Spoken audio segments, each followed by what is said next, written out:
Hello everyone, it's Cameron and welcome to another video. Now today we're going to do an album review, something we haven't done for a while. The most recent one we did was REO Speedwagon in Good Trouble, but now we're going to do one of my favourite artists, who I haven't talked about for a while on the channel, but we're going to be reviewing one of my favourite albums from him, and that's Bruce Springsteen, and we're going to be reviewing his Devils and Dust album from 2005. Now I've wanted to do this album for quite a while, and so I thought I would go over it. I'm going to show you I'm going to go over the album's history, I'm going to show you my copies of the album, go over each track individually, and then we'll mark the album as a whole out of 10. So Bruce Springsteen's Devils and Dust was his 13th studio album, released on the 25th of April in 2005. Some of the songs had dated as far back as the 1990s, which we'll touch upon when we review the songs. But then after Bruce had completed the Rising Tour in October of 2003, he took some time off and then he went into the studio. He went to, does it say in the Inner Sleep where he went to? He went to Southern Tracks studio in Atlanta, but had done some work prior to that in his Thrill Hill recording studio in New Jersey and in Los Angeles. Before in the 90s, I think, and he went to the studio in the March of 2004, and between the March and August of 2004, Bruce and his producer Brendan O'Brien worked on these songs and even worked on some new ones that he had written, and they added some overdubbing, I think, to some of the recordings, and they did some work on it. It's not known exactly what though.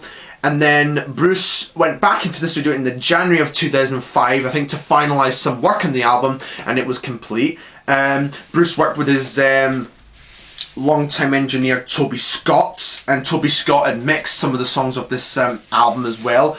And Toby, I think, had made some of the original recordings, but the engineer, I think, was a guy called Nick Daya. But Toby Scott had also done a lot of engineering work as well in the album. The album was then released in April of 2005. It reached #1 in both the US and the UK, so a very successful album to say the least, reaching #1 on both sides of the Atlantic.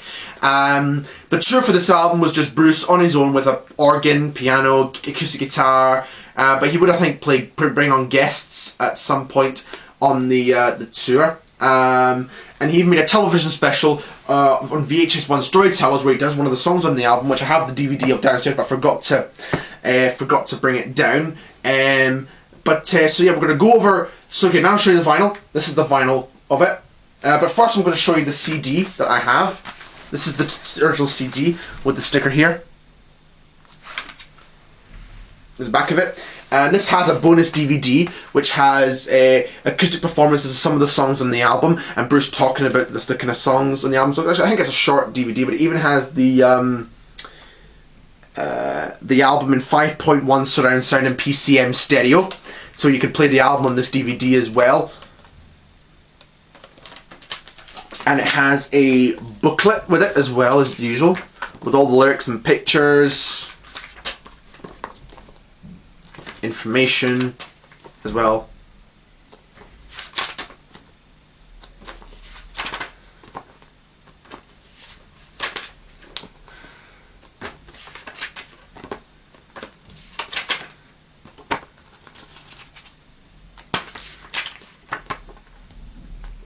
That's the CD. So I bought the CD first, I think, and then I pre-ordered the vinyl before, but then I bought the CD, so I'm going to show you the vinyl. But this vinyl is the 2020 reissue that they reissued a few years ago, and this is a really good reproduction of the original vinyl. The original vinyl from 2005 are very, very hard to get hold of. You know, they can go for quite high prices, and you're likely to get them from overseas if you want the original copy. So this reissue is probably the next best thing to get in Devils and Dust on vinyl, but this is a really good reproduction of the original. It's a double record because the original is just a single CD. And there's the first record. The inner sleeves both look like this. I'll just show you one of the vinyls. And they both look very similar to the CD. It's 180 gram vinyl, I think.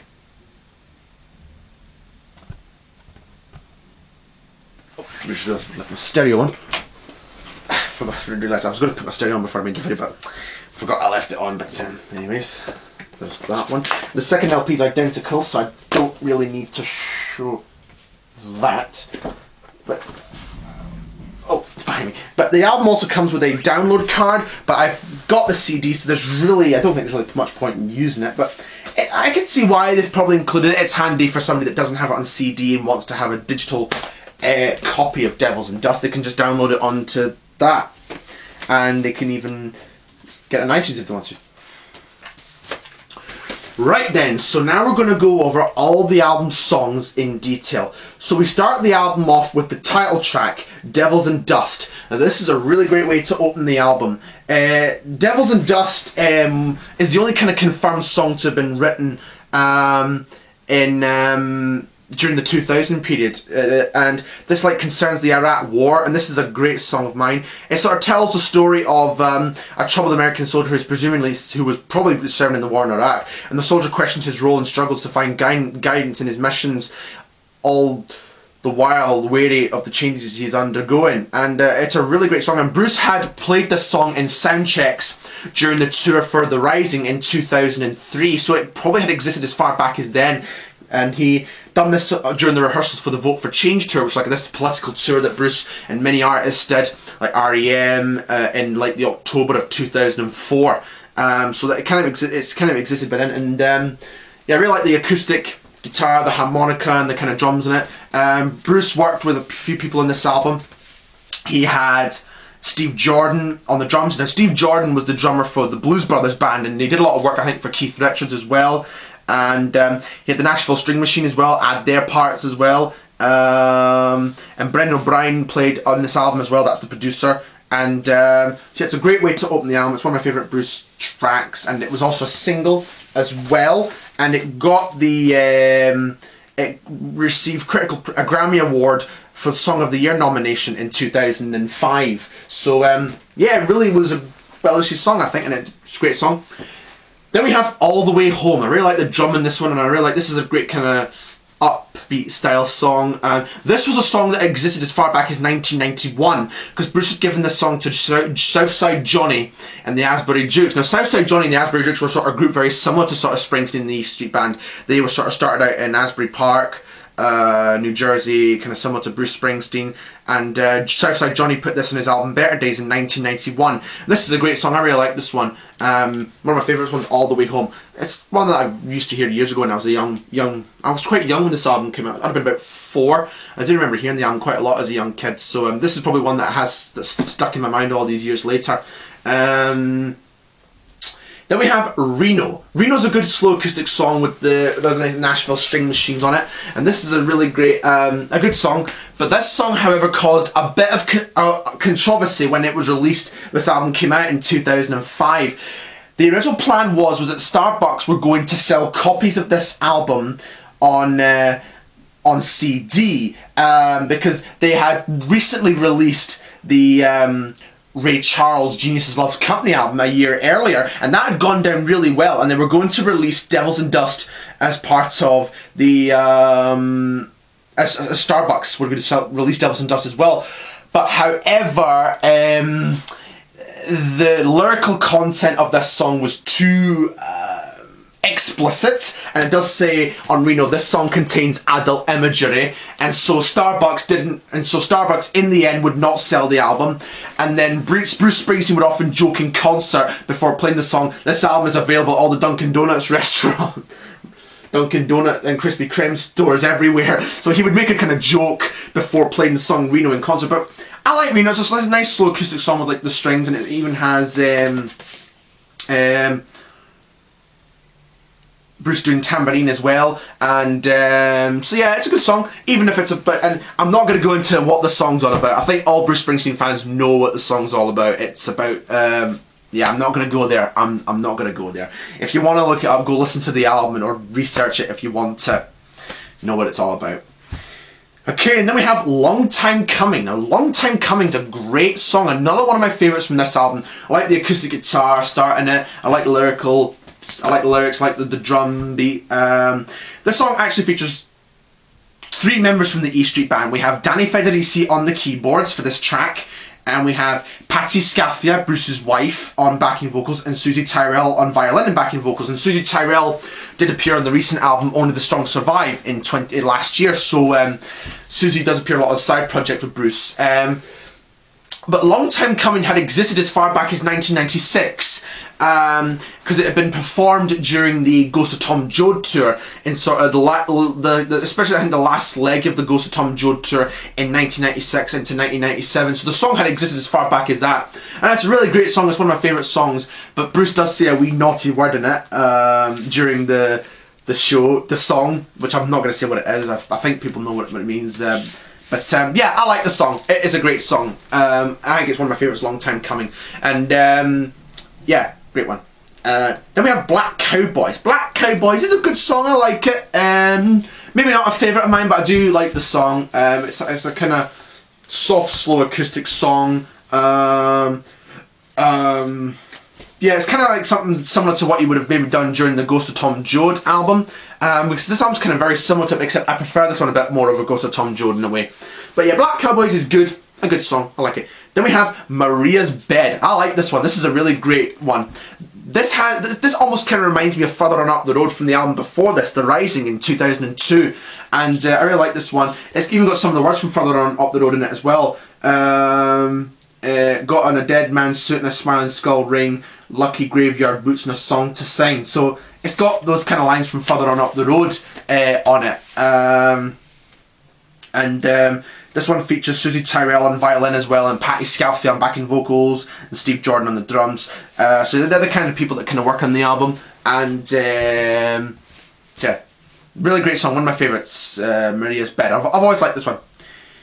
Then we have Silver Palomino. Silver Palomino, I like. It's good, but I don't really know too much to say about this track. It's a good track. I like it. I like the acoustic guitar work again, and it's just Bruce and acoustic guitar and the Nashville String Machine as well. But Bruce does a bit of keyboards, bass, and percussion as well, I think, and drums as well. So yeah, a good one. Good one. Then we have Jesus Was an Only Son. Now, Jesus Was an Only Son. Well, Jesus was an only son, of course, and it's a good song. I like it. It's a really good song. This again features Susie Tyrrell and Patti Scalfi on backing vocals, and Bruce does a bit of drums in this track as well. This is quite a good song. I like it. Yeah, it's a good song. I like this one. I don't have much to say about it, but it is a good song. I do like it. Jesus Was an Only Song. Then we have a song called Leah. Now, I know what you're thinking. It's not the Roy Orbison track Leah, but Leah, I think this one was almost inspired. Bruce, I think, said this was inspired by the kind of Roy Orbison track. I think he said in concert that this was kind of similar to a Roy. He took the song from a Roy Orbison the title of a song from a Roy Orbison track. Now Bruce does a lot of instruments on this one, but there's the trumpet played by Mark Pender. But I think Mark Pender did a lot of horns with Bruce on like the Tunnel of Love tour. I could be right or I could be wrong, but I know that Mark Pender. But Leah's a great song. I like Leah. This is a favourite of mine on the album. So yeah, good song. So yeah, I think Bruce said somewhere that he kind of took the title from the Roy song with the same name from somewhere. In case you wonder why I'm kind of starting and stopping, this video's kind of a bit sort of sudden, really. I should have really prepared for this this video, really. So, but anyway. Then we have The Hitter. Now again, very similar. The Hitter had existed in the 1990s because it was done on the Ghost of Tom Joad tour. And it's a good song, I like it. Another nice acoustic song. Again, horns are played and the strings in it. And another really good song on the album, one that I like, The Hitter. Then we have All I'm Thinking About. Again, a good song, I like it. This one features Patti Scalfi and Susie Tyrrell on backing vocals. So members of the street band do make contributions, like I say. So yeah, really good song, I like it. It's got quite a nice beat to it, and quite a nice sort of rhythm, and yeah, it's a good song, I like it. And then we have the final track on the album. It's a great way to close the album, Matamoras Banks. Matamoras Banks has always been a favourite of mine. It's been a favourite of mine for many years. Even if I hadn't heard it in a long while, I still like to hear the song now and again. Matamoras Banks. It's a nice soft way to close out the album. Just Bruce and acoustic guitar, keyboards as well, and strings on the Nashville String Machine again. So yeah, Bruce really nice way to close it. And Bruce seems to pick out good ways to close out each album. We have like Wreck on the Highway from the River, Darkness in Town, Born in the USA is My Hometown, this one, Matamoros Banks, I'll See You in My Dreams from Letter to You, Someday We'll Be Together, the cover of the Diana Ross and the Supremes song. So Bruce seems to have a lot of great closers on the album. Jungle Land from Born in the USA as well. Born to Run, sorry. But yeah, so yeah, really great way to close off. A really nice, soft, slow song to end the album. And it's always been a favourite of mine. Matamoros Banks. Yeah, great song. So there we go. That's the album's reviewing done as a whole. Now, to mark the album as a whole, it's a 10 out of 10 album. It's definitely one of my favourite albums from 2005. It's up there with Paul McCartney's Chaos and Creation in the Backyard as a favourite of mine from 2005. This is a great album. It's a nice, like, kind of folk album in a way, but it does have other instruments on it as well. But it's a really great album. It's one of my favourites. If I was to say what one I preferred out of all of Bruce's like solo acoustic albums, this would be the favourite. Don't get me wrong, I do like the Ghost of Tom Joad, but Ghost of Tom Joad's not really been a favourite of mine. Nebraska, I do like some parts of, but I haven't heard the album as a whole, Nebraska. But Nebraska's an okay record. I know people love Nebraska and like Nebraska, but it's okay, it's good. I haven't really heard the Seeger Sessions, but which was the next record after this, but this is a great album. It's one that doesn't really get looked at much in Bruce Springsteen's catalogue. When you look at some of the greatest hits, the songs there's not really, I've got a CD of the Essential Bruce Springsteen, and a couple of tracks do appear on that, but I recently got a Bruce Springsteen and the E Street Band Greatest Hits, and there's no songs from Devil's Dust on it. But then again, I think they only really use albums that are credited to Bruce Springsteen and the E Street Band, so yeah, that's probably why. But this is a great album. It's one of my favourites. It's definitely in my top 5 or 10 Bruce Springsteen albums. If I was to do a Bruce Springsteen album ranking video, this would definitely be nearer the top, in the top 5 or in the top 10. But anyway, I hope you enjoyed this video. Like, comment, subscribe. If you want to see me talk about an album that I've not talked about on the channel, if you want to see me go over another artist's albums that you like that I talk about on the channel, do leave a comment below if you want to see that. Like, comment, subscribe, like I say, and we'll see you for the next video.